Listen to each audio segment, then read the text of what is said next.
It's Laura Eubanks of Design for Serenity with your succulent tip of the day. And we are coming into some very, very, very unseasonably hot weather here in San Diego. Temperatures are predicted to get into the 90s by Saturday, which is just a couple days from today. And I'm very concerned about my string of pearls in my fountain, and just generally concerned about the fountain in general. So I've got some things to share with you about that I've been thinking. But what I'm going to do is I'm going to bring my pearls over and transplant them into these gutters where they get a lot more shade, and I think that they will survive the summer heat. So we know that we had a little dove's nest here, and I didn't want to mess with it. Aaron S., thank you for the suggestion. Since the birds have never come back after the rains, we think they may have realized that they didn't have enough overhead shelter. So I'm going to take, what little bit of nest they created, these little twigs, and it's really, really important that you don't touch anything bird-like without gloves. But I'm going to put the little clippings, little bird's nest, up here on the wall so that other birds can have access. You want to see what I got going on back here? I know some of you have been curious. Prepare to be underwhelmed. There it is, just your classic mall master plan community open space, but I am glad I don't have neighbors breathing down my neck.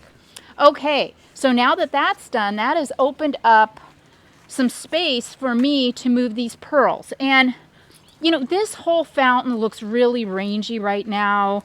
I'm not happy with it. It's just, the calico kitten is, has a lot of dieback in it. I know that the string of pearls is going to shrivel up in the heat. My solution in past years has been to drag an umbrella out here and just shade this the whole summer with this big ugly patio umbrella.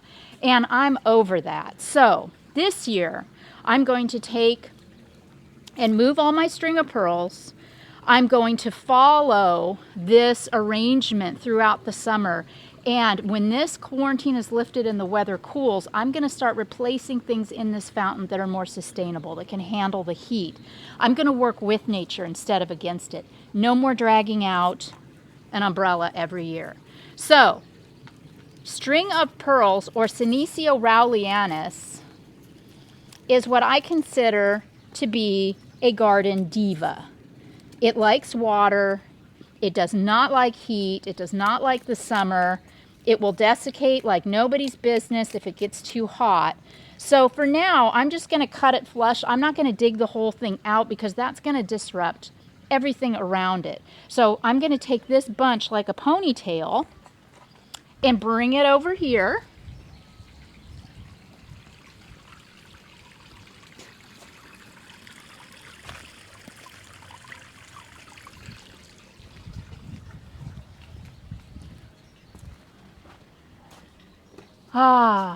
This is such a delightful microclimate. This is going to stay fairly well protected from hot sun for the majority of the day. Now this is kind of heavy, Avi, and I am going to attempt something and we'll see how it goes.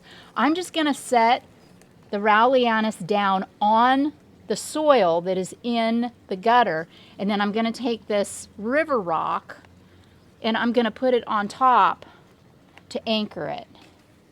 And now we're going to watch over time and see how this does. If you were ever going to fertilize a plant, this would be one that I would suggest a cactus and fertilizer on. This is right here, typical desiccation with Senecio rowleyanus. See how the cute little balls just get all brown and gross. And this can be from a variety of different stressors. This is one that typically doesn't stress well. Yeah, and then you can see here, this is the gold standard. This is what we want these to look like. This is Senecio rowleyanus when all of its needs are met, and that's Senecio rowleyanus when its needs are not being met. So this, I guess, would be one succulent that doesn't benefit from stress in the way that many others do. So I would really, really suggest that you work with this plant in a way that it's going to support its growth and its beauty. I also tucked some here above the flamingos with a little river rock. So we'll see. You know, I don't know if that's going to work or not. I think it might.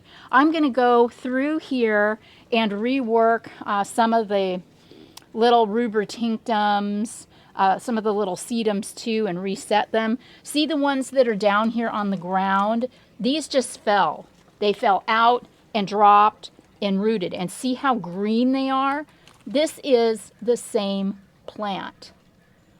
This little jelly bean or rubrotinctum really needs the sun in order for it to color up. And now this is good stress, right? We like to see color variation on a plant. This is happy stress. We want to encourage that. So these little guys that are down here, I'll just let them roam around and see how they do. And speaking of stress and succulents, I've been complaining to you on the regular about this Eric the Red, this Aloe Eric the Red, and how it isn't red and how much that is bugging me. So I am going to go ahead and pull this out. Now, this started out as a cutting, but I don't think that I reset it as a cutting last year. I think this root system that you see is probably a couple of years old. I mean, look at how fast these plants reset roots. It's just amazing to me. Look at that. Wow. But also that means that all of those roots are intaking nutrients and water, and they're keeping this plant really, really green. Also, I don't know what the science is behind this, but my experience has told me that often if you stress a plant, you can also promote, that also promotes blooming. So we'll see, right? I'm going to go ahead and cut it again, as I have done so many times. I've probably cut this plant and used it this way 3 or 4 times. This Eric the Red, I don't know what the story is with this plant. I don't know where I got it.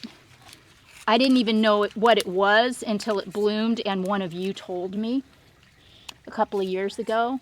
But it is magnificent when it flowers, and it does turn red. And I thought maybe it was a Cameronii until it bloomed. It's got a way more spectacular bloom than Cameronii. It's a lot more rare than Cameronii. It's harder to find. And I think that the edges, too, are different than Cameronii, and it's a little bit thicker leaved. But man, if you can get your hands on an Eric the Red, do it, because it is magnificent when it blooms. So remember, when we work with cuttings, the secret is to put the top dressing down first so that you don't have to disrupt the plant after you've put it back in the pot. These are just some seashells that I got in a bag at the rock yard, and they have been really fun too to just kind of sling around the ground in the garden. I recommend it. If you can find a bag of shells at the local rock yard, do it and just sling them around. Now, here we go. This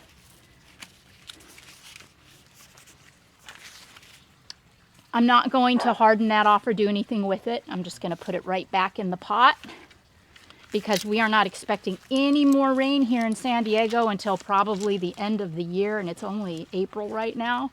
Woo! So now excitement together on Walkabout Wednesdays.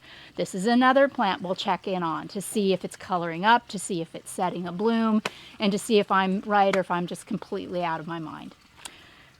Yeah, don't place bets. This has been Laura Eubanks of Design for Serenity with your succulent tip of the day.